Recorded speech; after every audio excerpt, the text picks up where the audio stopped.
Hello everyone! Busy na naman tayo sa paghahanap buhay. So yun nga, si nanay, tingnan nyo, panay nga ang kagat-kagat dyan ng ating suman na pinatikim sa kanya. Siya nga raw ang gagawin kong model. Pero guys, tingnan nyo, hirap na hirap siya sa pagkagat. Gawa ng alam nyo na guys kung anong wala sa kanya.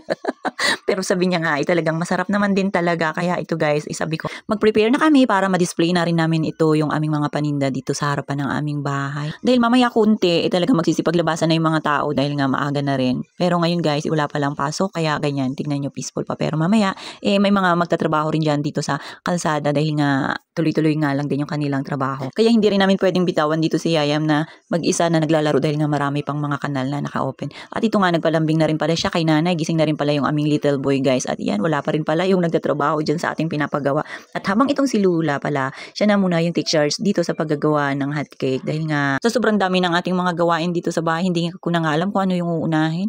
At buti na nga lang, nandito si Lula at itong si nanay guys na nagtutulungan. Talagang pagka nandito itong si Lula, ibanding talaga yan sila guys. Kaya kung saan nga sila pupwesto, nandun din itong si Yayam, hindi mo na rin talaga mapipigilan ito nga guys. Tingnan nyo nga itong si nanay, panay lang ang kain. Kanina nga isuman, ngayon naman ito namang hot cake, nakagagawa nga lang din itong si Lula. Talaga namang masarap daw, abay, talaga lang. Maganda rin pala yung mga nagluluto-luto, yung nagdinegosyo ka guys ng mga ganitong pagkain kasi alam nyo kung bakit. Dahil nakakatipid tayo sa merienda or maybe minsan, di ba, pagka nagluluto tayo, may karinderya tayo, hindi na tayo bumibili. Kaysa naman araw-araw muhugo tayo, wala namang dumadating sa atin. Kaya maganda na rin yung ganito. Mapagod at least guys, yan, kumikita tayo kahit na maliit. Ito nga, tingnan nyo, ang dami na nga nagawa nitong si Lula at ni nanay. Nilalagyan niya na lang yan guys ng star margarine para ma-display na nga namin doon sa harapan. Ngayon nga pala, wala pa rin tayong pasok. Kaya dito muna tayo sa bahay magpapakabisi. Nakakatamad na rin talagang mag-aalis-alis ng bahay guys. Ganito talaga ako pag halimbawa na naumpisahan na dito lang sa bahay, talagang wala nang alisan.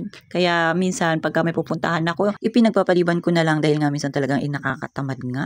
Ito nga pala, dumating ngayon guys yung mga mag-aayos, yung taga Water District. Ayusin nga, ito yung hose na naputol nakaraan. Nasa construction, nasagi kasi ito yung hose natin. Nakat din nila guys, akala nila wala nang may-ari, gawa ng pinasara ko muna kaya wala siyang lumalabas na tubig. Ang akala nila, ayun na, wala na nga. Kaya nung naputol nila and na-find out ko guys, yung pala i-host ko dito sa may kubo.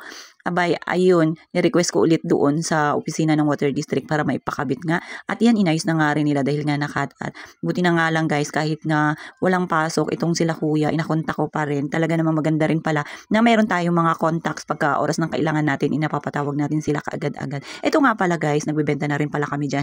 May na-display na rin at unti-unti na silang nagsisipagbilihan. Sobrang nakakatuwa nga magtinda-tinda dahil kahit papaano ay nagkakaroon ng laman ng ating bulsa. Kaysa naman tumambay tayo buong maghapon na nakatunga nga at wala tayong mailuto. So paano ba yun guys? Hanggang dyan na lang muna. Kita kits ulit.